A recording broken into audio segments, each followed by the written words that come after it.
if you ever visit Brent, you will see there's no shortage of development going on. I mean, just even like a 5-minute round trip around Wembley, and you just see cranes everywhere. It's a sight to behold. So it's one of those things, we're not short of people wanting to come to Brent, because they know that we want to see Brent, we want to see development in Brent. We're not shy of development in Brent, but what we do seek in partners, even if it's not our own land and it's a private development, we will call them partners because they're investing in the borough, investing time and resource in the borough. So what we expect, and the leader and I regularly meet developers, is a developer that understands our social needs and our social outcomes. So it's really important that affordable housing is part of that conversation. I don't want to see, I've seen endless presentations of how this will look great on CGI. Oh, that's great, I'm happy, that's lovely. Actually, that's not the end game for me. Apologies, my light's a bit strange here. So that's not the only end game for us. It's about affordable housing. Family housing is really important. And taking the time to make sure that they're engaging with the community around where they're going to build. So consultation, not just as a tick box, but actually engagement in that process. And if they're going to be here for more than a couple of years, then we expect there's a real investment in community engagement. So some of our bigger developers who are going to be here for 5-10 years plus have been really successful in engaging local communities, setting up community boards, working with local schools, really getting involved in the local community, so they're part of the community. Really important to us as well, but also understanding our green agenda, to making sure that our residents feel secure, that they've got open space, and they want to work with us, and they understand that certain things that we won't accept. We won't be favourable to you coming to us and saying we just can't afford, we can't build affordable housing. We will work with you however long it takes to get affordable housing. We will work with you to ensure that there's family units, there's open space.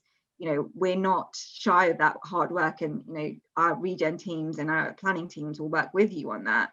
But there is a standard that we expect, and a partnership that understands that being in Brent is more than just building houses. We're a very diverse borough, we're a very proud borough, and we want to see our developers and our partners understand that, really. Do you have any metrics for sort of measuring those sorts of attitudes? Do you have any ways of understanding how well developers are engaging with residents, how well developers understand your own values and your own ambitions? Yeah, so superficially, the planning committee are very good at asking those questions. Our planning committee are very well versed. If you ever watch the planning committee, they don't suffer fools gladly about that. And we also have, with some of our sort of longer term partners, we have regular strategic meetings with them, with myself and the leader, the senior leadership team, about those conversations. Some of our bigger partners have worked with us in the Borough of Culture, for example. I mean, cynically, it is beneficial to them because they're part of a big production, but actually it means that they're investing in the borough, investing in our residents. So that's the kind of thing that we would reach out to them. We would expect, we have metrics within Section 106 to look at how many residents they're employing locally, for example, and our employment and enterprise team work with our big developers and work with employment brokerage service to make sure that our residents are benefiting from all the regeneration that's taking place across the borough, and that's really important to us. Can you explain a bit more about the Borough of Culture and how that interface with development and your conversations? Yeah, so we applied for the Borough of Culture back in 2018, 19, I think it must have been 18, yeah, 18. 18, yeah. Yeah, because Waltham Boroughs had theirs in 2019. So we applied for it on the back of, we're a very diverse borough. It's something that we've got such a rich history in various things. So we've got we're the home of British reggae in Harlesden and Trajan Records, for example. The Needham Temple in one of the oldest and biggest sort of traditional Hindu temples in Europe. We have, like I said earlier, 149 languages, the biggest Romanian community outside of Romania in Brent. It's a huge amount that we're proud of. George Michael was a resident here, Zadie Smith is a resident in Brent. So we have a rich history, Raheem Sterling was a student in Wembley. So we have a rich, and we wanted to have a conversation about Brent, and that it wasn't about Wembley Stadium. It wasn't just about sport. It's about celebrating all the wonderful people that we have in the borough. So we applied, and part of it was also to engage young people. So we've set up a cultural trust that's 50% is people under 30 in the borough. That's one of our legacy conditions of the Borough of Culture. So we applied, we were very successful. We won 2020, which we were extremely excited about. And part of that conversation was actually corporate sponsorship, but also what facilities do developers have within their own schemes and their own sites that can promote great cultural activities, for example. So Quintain and Wembley, for example, have the community facility called the Yellow, which houses small cultural events since before even the culture bid took place. So there's that involvement. We've got the Troubadour Theatre and the Kiln Theatre as well, which is really useful. St George's and Berkeley Homes have also done some work with us with the cultural organisation, and they're doing a lot of work on their sites. And we're using our own development sites in South Kilburn as a house for housing offices there to promote the cultural programme. So it's about working with their strengths and what they can deliver and what we need for to happen. One of the things that we are doing is the Seen and Heard project, which is led by my operational director for regeneration employment, Alice Lester.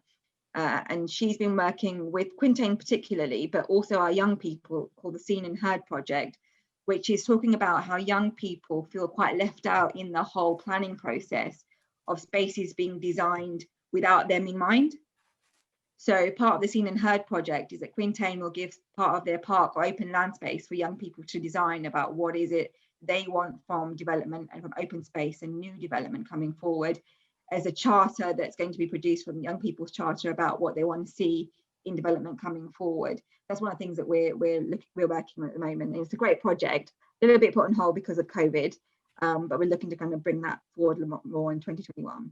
And do these, the way you talk about the sort of values that you're looking for, do they play into procurement processes as well?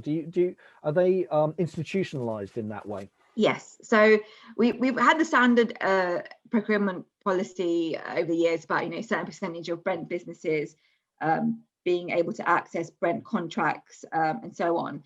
But actually my colleague, Margaret McLennan, who's a cabinet member for resources, who's also the deputy leader, has just published we just put forward a new social and ethical procurement strategy that looks at how we can really, really push that agenda forward, because in the current climate, we're very well aware that we're one of the big players in terms of procurement and tendering for contracts coming forward. So we have leverage in that sense, but we also want to make sure that our leverage isn't just about financial, it's about gaining what other things that we need to do. So whether it's the green agenda, whether it's employment, whether it's in apprenticeships, whether it's, and I think one thing that we talked about in South Kilburn, we're potentially looking at women more in STEM careers, and whether there's a conversation about how we can get more women in construction and STEM industries. So it's about looking at what our needs are, and we're all kind of geared up to that. We've also launched, obviously, sort of our own community wealth building kind of aspects we really want to try and work on. And we've last year, my team working with students from the LSE put together over a couple of years, or postgraduates, I'd say, rather than undergrads, an inclusive growth strategy that we have launched, which I really would say if worth reading, because it's a fantastic piece of work, and looks at over the next 20 years, what is it that we need to do to make growth inclusive. So we're very well, it's all good and well, all this wealth coming into Wembley, into South Kilburn, into the Edgware Road, or wherever we've got development coming, but there are pockets of huge deprivation that aren't accessing that opportunity. So we need to see how we can work to kind of bring those together.